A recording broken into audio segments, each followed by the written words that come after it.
Vamos a hablar sobre el enema opaco. Vamos a visualizar un estudio de enema opaco.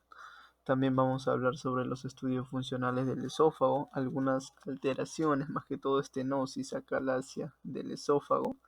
Vamos a hablar también un poco del divertículo de Schenker y también de la esclerosis sistémica y cómo influye cuando llega al tracto gastrointestinal. Como pueden ver acá tenemos un estudio de enema opaco completamente realizado. Recuerden que el estudio termina cuando el bario o el medio de contraste llega al ciego. Aquí es donde el estudio termina, cuando ya se pasa por la válvula iliocecal al ilio, el estudio ya debería ser, o ya se estaría pasando. ¿Ok? Bueno, hasta aquí vemos todo el intestino grueso completamente lleno de bario.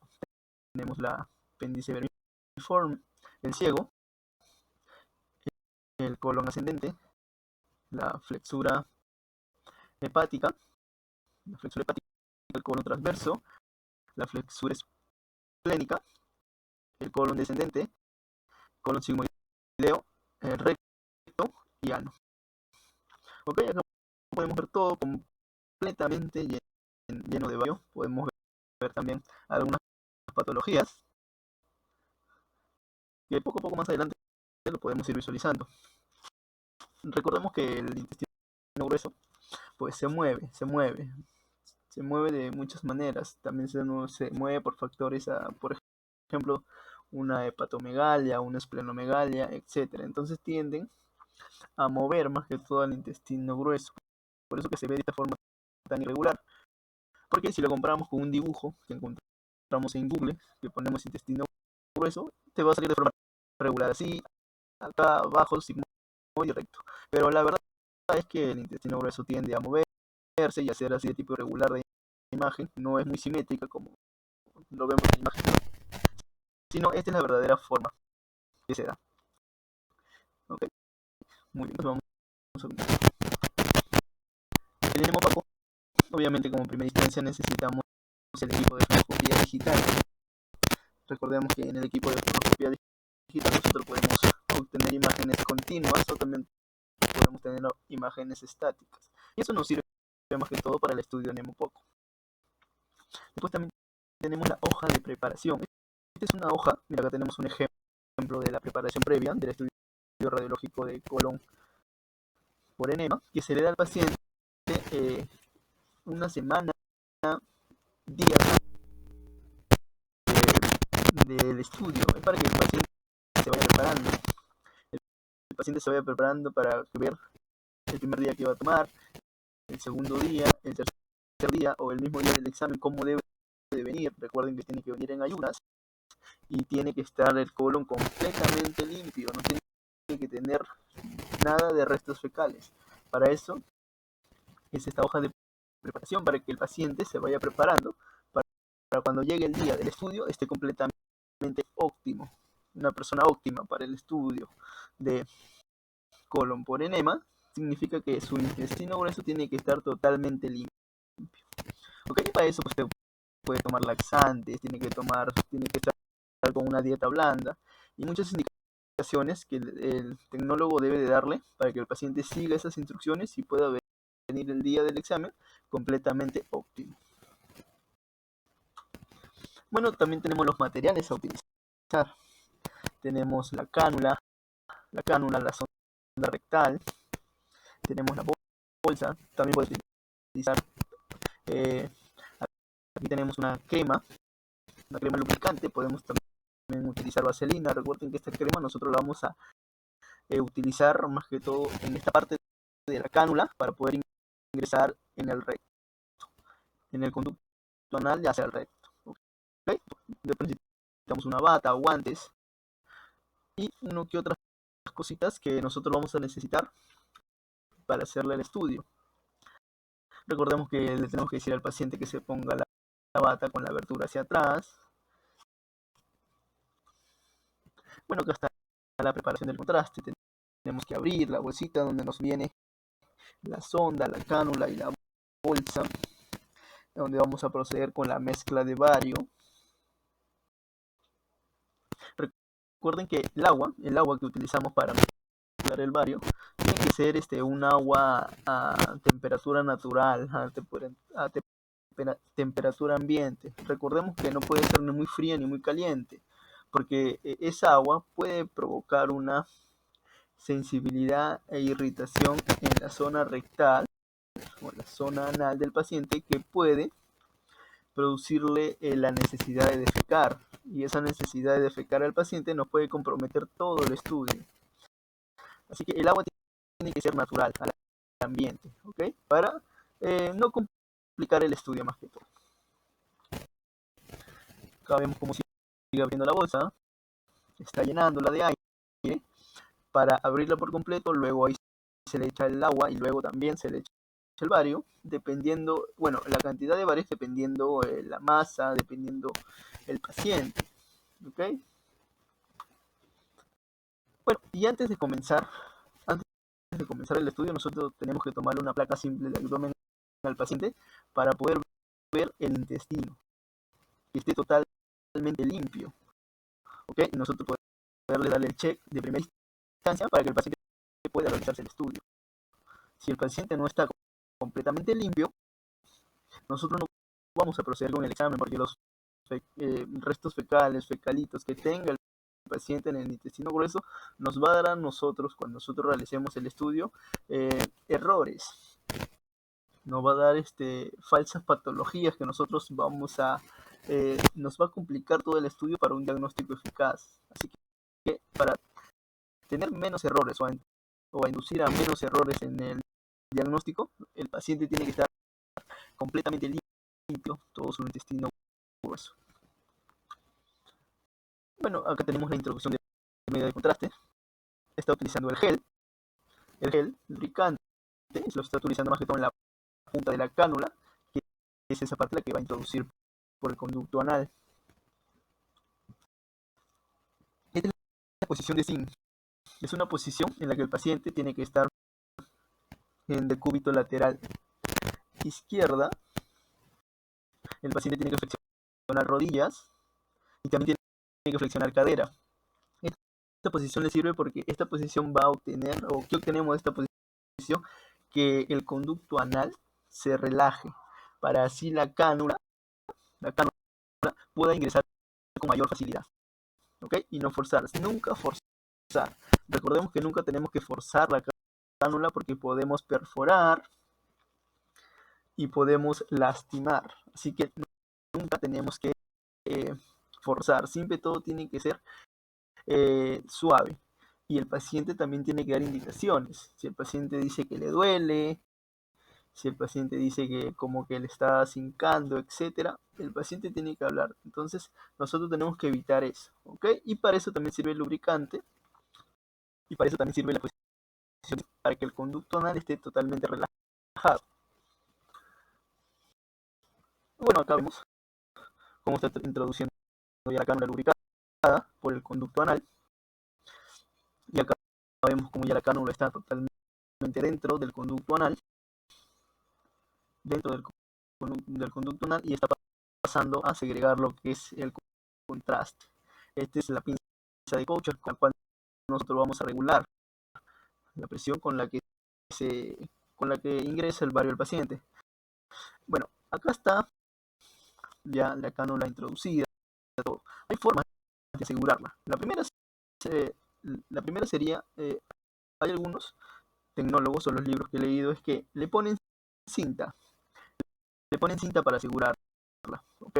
O si ven que el paciente puede controlar los músculos del esfínter externo del ano, entonces simplemente con la compresión del paciente basta. Otros, cuando ven que esta función está alterada en el paciente, lo que hacen es insuflar la cabeza de la cánula a 40 grados cúbicos de aire, a 40 centímetros cúbicos de aire, para que la cánula esté asegurada ahí y no pueda salir. Recordemos que la sensación que va a tener el paciente cuando va ingresando el medio de contraste es una sensación de defecación. y a veces esa sensación puede ser extrema que el paciente ya no puede resistir y eso puede salir expulsado. Bueno, acá tenemos eh, la mesa del fluoroscopio está totalmente vertical, porque el paciente ya le están retirando el medio de contraste, porque este va a ser un doble contraste entre bario y aire. Así que primero, ¿qué se le hace? Primero ingresa todo el bario al intestino grueso hasta que llega al ciego. Luego se pone en posición vertical al paciente para para que el bario regrese nuevamente a la bolsa. No todo el bario, sino simplemente una porción del bario. Y luego se le insufla aire, como podemos ver aquí. Luego se le insufla aire para que el bario que ya está en el intestino del paciente más el aire nos dé el doble contraste. Una vez que ya ingresó el aire, nosotros vamos a pedirle al paciente que haga movimientos, que se pongan de cúbito ventral, de cúbito dorsal, lateral, que haga esos movimientos para que vaya mezclando el aire con el bario en su intestino. ¿Ok? Luego tenemos las proyecciones. La primera proyección que se le ha tomado aquí es para ver lo que es el recto y el sigma. El paciente está en el cúbito lateral derecha, entonces podemos ver acá el sigma y en esta parte el recto y el conducto anal, pero más podemos ver completamente lo que es el sigma, el recto y el sigma. ¿Okay? Podemos ver el doble contraste aire y bario y podemos ver las austras completamente distendidas, producto del aire, y podemos ver su epitelio, producto del contraste de bario.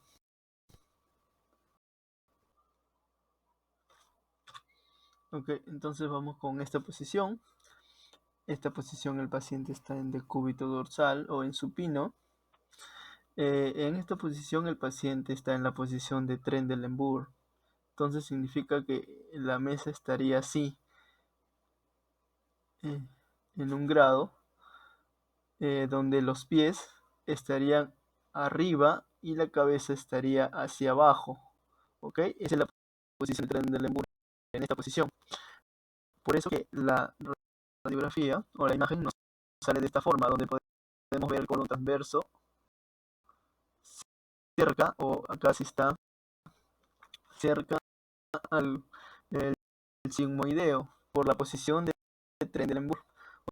¿Okay? Entonces, en esta posición podemos ver aquí el recto completamente distendido por el aire. Podemos ver el sigmoide, el ascendente, el transverso y el ascendente por aquí, el descendente y transverso, pero podemos ver acá el doble contraste de aire con bario. Podemos ver las austras, claramente podemos ver las austras del transverso, podemos ver el sigmoide, que está completamente lleno de aire, y el descendente también está lleno de aire. ¿Okay? Pero más se ve completamente distendido el recto, se ven distendidos, se le ven las austras también que están distendidas. ¿Okay? En esta posición es una posición oblicua. En esta posición oblicua nosotros podemos ver también los dos medios de contraste, que es el aire, ¿okay? Con el bario. ¿Okay? Acá en el bario podemos ver claramente las austras, y en el aire también podemos ver claramente las austras. Si tuviera alguna patología como pólipos o divertículos o algún tipo de estenosis, nosotros la visualizaríamos correctamente. ¿Okay? En esta posición podemos ver por acá el recto y este sería el sigmoide. ¿Okay? Recuerden que es una posición oblicua. Esta también es otra posición oblicua, una posición oblicua derecha, donde también podemos ver acá las austras, claramente las austras llenas de bario. Por este lado podemos ver el aire, pero también podemos ver la superficie como pintada de bario. ¿Okay? Luego por acá podemos ver también eh, el contraste y algunas austras. No se logra ver acá muy bien las austras, pero podemos ver el doble contraste diluido y mezclado.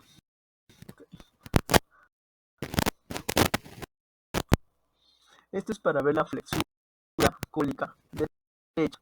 El paciente tiene que estar en bípedo, si no, la mesa del fluoroscopio la ponemos en vertical. Este sería una oblicua izquierda. La oblicua a 35 grados. ¿Okay? Para ver la flexura cólica derecha o flexura cólica hepática.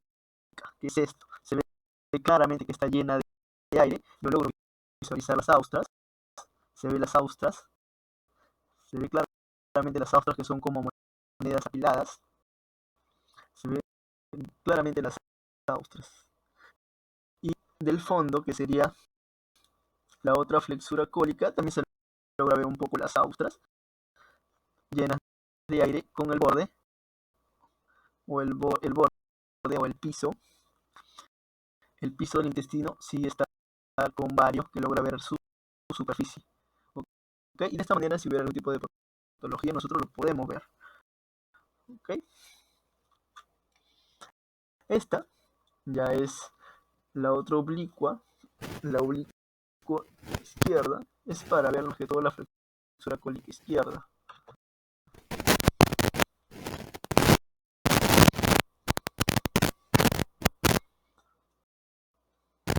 Es para ver la flexura cólica izquierda.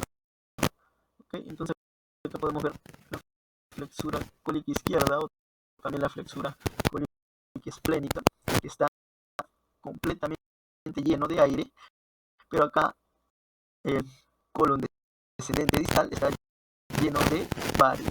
Y acá sí se logra ver algunas patologías. Recuerden que se logra ver, mira, estas protusiones que están aquí.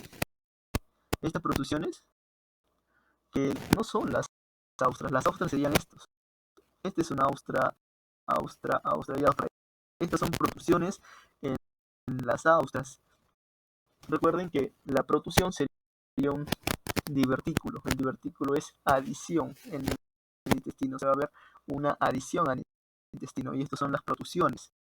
Recuerden que también los divertículos son más intensos o aparecen más en el colon descendente y sigmoide. Y este es el descendente.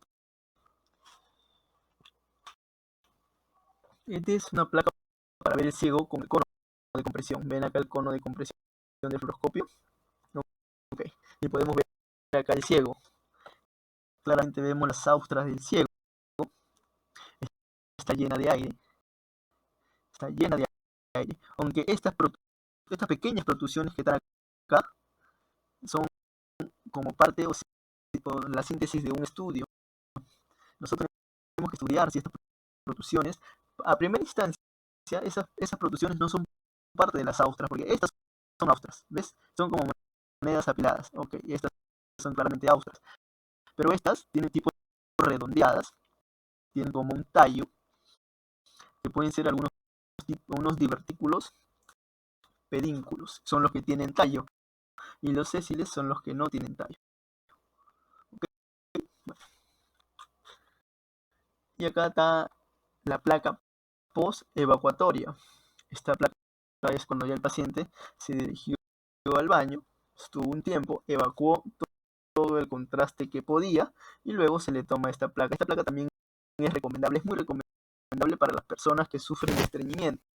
¿Okay? Si la persona no sufre de estreñimiento, entonces el estudio acaba con la última proyección. Pero si la persona indica que tiene mucho estreñimiento, entonces se le toma una placa post-evacuatoria, donde podemos ver que también contraste. Tiene contraste aquí en el colon ascendente, tiene un poco de contraste en el descendente, y podemos ver acá los pólipos o divertículos. Esto sería materia de estudio, pero la importancia son divertículos. Recuerden que los divertículos son protusiones.